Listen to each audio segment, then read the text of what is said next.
For me, I wanted a shorter period where I could study and get my degree as quickly as possible and then be on my way to continuing or pursuing my career. So it just made sense for me that I would pursue a master's degree in a country where the programs were that short. Hello guys, welcome back to the channel. My name is George Wilkins and this is the Global Scholar YouTube channel. It's been a while since I last shared a video with you guys, but hey, we are back to business as usual. Let's just get right into it. So a new academic year is fast approaching. As I'm speaking now, we are in May 2023. The new academic year begins in September 2023, and a lot of international students by this time may be looking at their options, looking at where they want to study, which courses they want to study. And so as you can rightly tell by the title of the video, I just want to share with you some reasons why you must consider the United Kingdom. I studied here in the UK back in 2020. I came to Aberdeen and then I did my master's at the Robert Gordon University right here in Aberdeen. The years seem to be flying by pretty quickly. We are in 2023 already. But like I said, if you are at a crossroads, you're considering where you want to pursue your international studies. Well, because I've been here for more than a year, I just want to share with you my reasons why I chose the United Kingdom, why I think it was a good decision, and it still is. If you're looking to study anywhere around the world, maybe you should probably consider the United Kingdom. Let's get cracking into the video.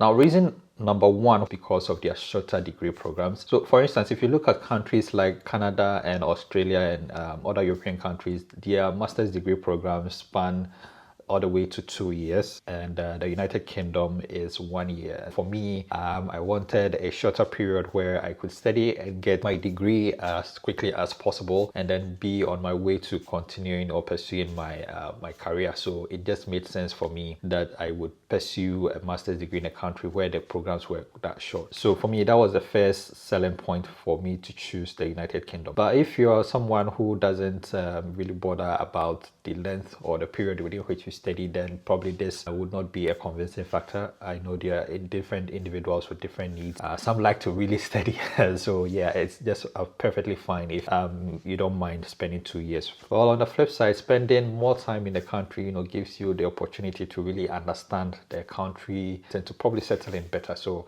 if 2 years is for you, you don't mind, that's fine. Now, reason number two why I chose the United Kingdom as a place to study was because of their simpler application process. At that time, I was really looking or weighing my options between UK and Canada.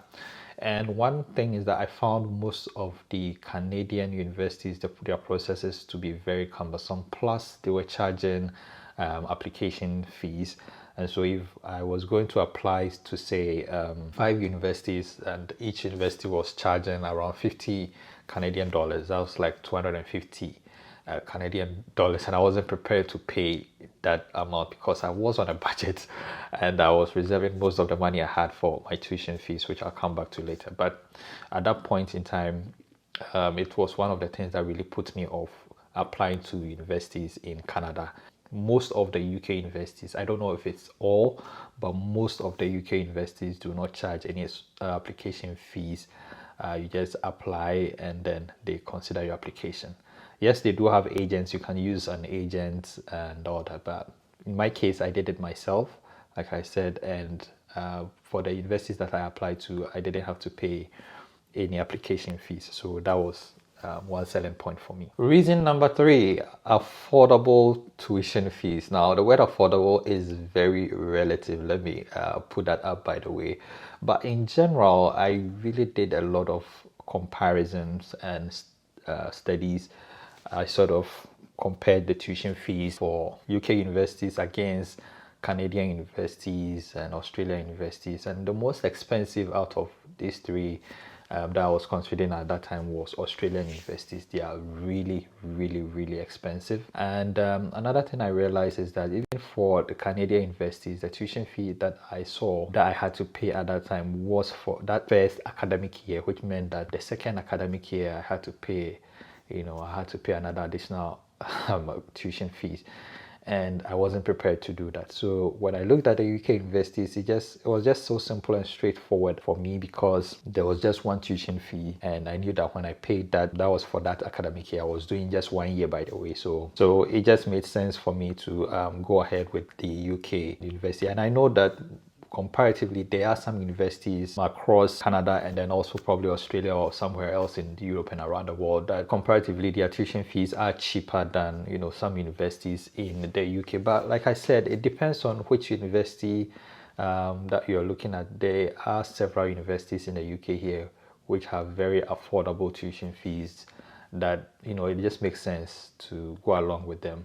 I can talk about Robert Gordon University, by the way, where I studied. Their tuition fees made absolute sense to me, and they had, you know, their university is top quality, top-notch university right here in Scotland, and teaching and learning fantastic. The experience I had, you know, it was fantastic, and so it's the reason I speak highly of them, and I made a lot of videos about them on my YouTube channel as well. And so yes, when it comes to pricing, it's relative based on what information you're able to find out or dig up. But I must say that there are a lot of universities in the UK that have very affordable tuition fees. And mind you that even aside the tuition fee, even if you do find a university in Canada or Australia that has, you know, probably the same level of costs, you should bear in mind that you're going to spend 2 years, and your cost of living, you know, probably for 2 years, it's going to cost you some money. Now, reason number 4 is that I found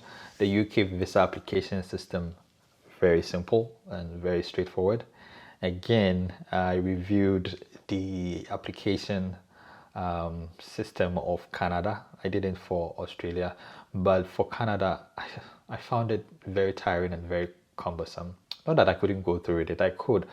Their timing wasn't very specific. Your application could be there for an unknown period of time. You know, when it comes to funding, you have to show the funds sitting in your account for minimum 3 months. You have to show a 3 months bank statement, while for the United Kingdom it is just 1 month. So, you know, pros and cons. Now, the 5th point is that if you're considering where to study this year, you can consider the United Kingdom, because from my personal experience, I've realized that there is a huge international student community here. There are lots of international students right here in the UK. It doesn't matter which university you decide to study at. Shout out to Nigerians, by the way. They take up the bulk number of international students in most of the universities here in the UK. And I must say that it is one of the factors that individuals will consider, because, you know, it's very satisfying to be amongst your own people. You know, yes, you are here to connect with other people and to make friends, but when you see, you will understand when you get here, when you get to a foreign land and you see other individuals from your home country or like yourself, you know, sort of makes you at ease a bit, puts you at ease a bit, that you know that you are not alone. I know that, yes, it's probably the same in Canada and probably in Australia and other places of the world, but for the UK here, from what I've experienced, it's pretty strong here. Now, my last reason why you should consider the United Kingdom, or why I considered the United Kingdom, is the 2-year post-study work visa. Yes, it was one of the factors that convinced me to come here to the UK, because after studies I wanted to, you know, build some experience, get a job, get to work in an international environment, and, you know, and to build experience and connections. And so when I found out that the UK that year, the 2020 academic year, had introduced the post-study work, a 2-year post-study work visa, I was sold out on it, and I went ahead and, you know, I applied for it. I know that the post-study work visas for international students are also available in Canada and in Australia and other parts of the world as well. Yes, but for the UK too, it is available here. But I'm going to be making a separate video about the post-study work visa, because there's some latest news and some new developments coming out which could affect the post-study work visa right here in the United Kingdom. But nonetheless, you can get in whilst it's still being offered to international students. So nothing is going to happen to it in this 2023 academic year. So it is a reason to get into the UK. Before I go away, I want to quickly also talk about the cons of studying in the UK, because I want you to make a very informed decision, make an informed choice. So I will also tell you about the other side. Now, the first point is there has been talks about cancelling the post-study work visa or making amendments, making serious changes to it by the UK Home Office. It's been in the news as of last year, early this year. There has been talks. Like I said, I will make a separate video where I will bring up all the information of where the post-study work visa is headed to. But as it stands now, nothing is going to happen to the 2023 intake. If you're looking at getting your 2-year post-study work visa after your studies, then the opportunity still exists in 2023. The other con is that the UK has terrible weather. I'm not even going to mince words about it. It's the worst. I haven't been to Canada. I haven't been to Australia yet. I know Australia has fantastic weather. The weather is probably sunny 360 days out of the year. But for the UK, guys, the weather is really, really terrible. The only times that the weather is appreciated and it's nice is when it's in the summer, which lasts probably like 3 months. The rest of the time out of the year, the weather is very terrible. The winters are extremely cold. The autumns cold. And even the spring, the spring is kind of okay. I recently moved from Coventry to Scotland, and back in Coventry the weather was okay this springtime. The sun was coming out a bit here and there, and the weather wasn't as cold. But I moved to Scotland. It's been raining ever since I came. The weather is foggy, it's so cold. I probably even can't tell the difference between winter and the weather now. But we are in spring. We're supposed to be spring. But you will survive, you will get used to as you get here. So yeah. My third con is that cost of living is on steroids here in the UK. Cost of living has really gone up. Before I left Aberdeen in August last year, I was in a 1-bedroom flat which was going for about £20. I recently came back and my flat is about £500. So 1-bedroom flat is about £500. Everywhere you search and you're looking for these days, you're not going to get a 1-bedroom flat below £450. It's that crazy. But if you've watched any of my previous videos, I once had a flat that I think I was paying £200 for. Yes, I once had a student. It was a student 1-bedroom flat, and I was paying £200 a month. That was in 2021. So between 2021, we're in 2023, just roughly under 2 years. Cost of living has gone up, and even for the place I had then, now I know and I've heard that they are charging £400 a month. Even for that, it's just because it's for students. Transportation cost has gone way up. Just here and there, prices seem to be galloping. That's some of the stuff that's currently happening in the UK. But on the whole, I think that the UK is a very fantastic place to live. I didn't bother talking about the quality of the education because it's undoubted, it's undebated. Everybody knows around the world. They have amazing cities that you can visit. There is culture everywhere, amazing sites to visit. There is great social life here. I must say that deciding to study in the UK is a very good decision.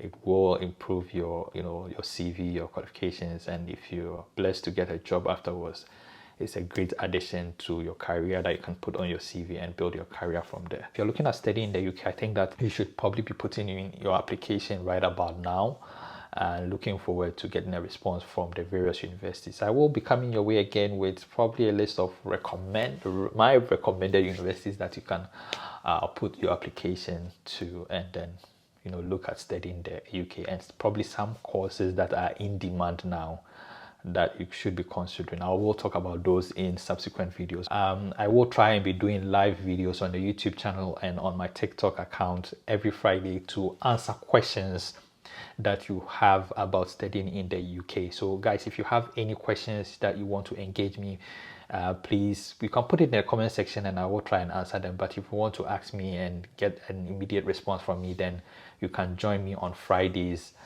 6 p.m. GMT or 7 p.m. Nigerian time. If you enjoyed this video, smash the like button, and I will come your way again with yet another video. My name is George Wilkinson. Subscribe if you haven't subscribed, and I'll catch you in the next one. Peace. Bye bye.